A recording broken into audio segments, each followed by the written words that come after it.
Ili usipitwe na matukio mbalimbali na uwe wa kwanza kutazama video zetu, tafadhali bonyeza neno subscribe hapo chini ya video hii, kisha bonyeza alama ya kengele itakayotokea. Asante.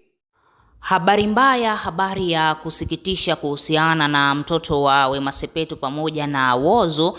Siku ya leo Maimartha Jesse kupitia katika akaunti yake ya Instagram ameweza kuleta taarifa ambayo sio taarifa nzuri kwa mashabiki wa Wema, lakini pia sio taarifa nzuri kwa familia nzima ya Wema Sepetu. Baby Olie, mtoto wao amepata shida, amekimbizwa hospitali siku ya jana, na nitakwenda kuonesha hapa taarifa ambayo Maimartha Jesse ameweza kuianika katika akaunti yake ya Instagram. Ameweza kuposti hiyo video hapo, alafu baadaye akasema jana majira ya jioni saa 11 na ushe kwa saa za Afrika Mashariki, mtoto wa Wema Sepetu na Whozu akamtagi Baby Olie Oscar, ilibidi akimbizwe hospitali baada ya hali yake kubadilika. Alipofika hospitali alilazwa mpaka saa hii. Baadaye akasema tumuombe huyu mtoto wa Wema Sepetu.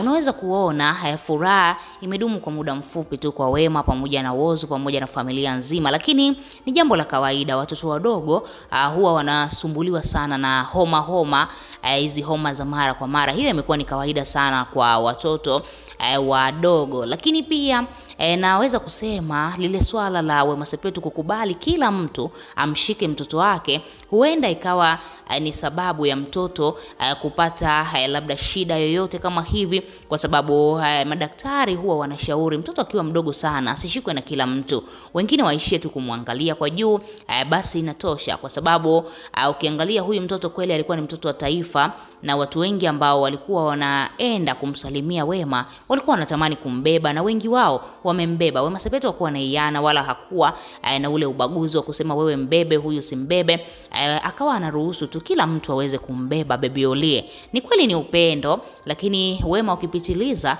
baadaye utakuja kujutia, kwa sababu huyu mtoto bado hajatimiza 40. Na mara nyingi sana watoto wadogo kama amesharuhusiwa hospitali, hana shida yoyote, huwa wanakuwa vizuri tu. Vitu ambavyo vinawasumbua ni hizo homa za mara kwa mara, lakini pia vimafua kutokana na kushikwa sana na watu, jambo kama hilo. Nafikiri Wema Sepetu anatakiwa kuendelea kuongeza umakini zaidi. Kama inawezekana sasa hivi awapige watu stop kwanza, wasije nyumbani, ale kwanza uzazi. Zikitimia siku 40 mtoto huyu ndipo aweze kushikwa na watu wengine, kwa sababu sio kila mtu anaweza akamshika mtoto wako ana nia njema.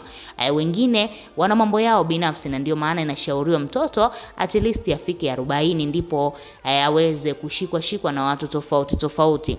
Wewe kama shabiki una lipi la kuzungumza? Lakini pia tunaweza kusema media hii ya Bongo Choice tunamwombea mtoto huyu Baby Olie apate afya njema na apone, arudi tena nyumbani, waendelee kula maisha na mama yake. Jamani, sipati picha hapa Wema Sepetu hospitali, ana hofu ya namna gani, anaumia kiasi gani kumuona mtoto wake ana hali ya tofauti. Tuendelee kumuombea Baby Olie, mtoto wetu wa taifa, azidi kuwa na afya njema na aendelee kuimarika na waruhusiwe kurudi nyumbani. Tuachie maoni yako, lakini pia usisahau kusubscribe.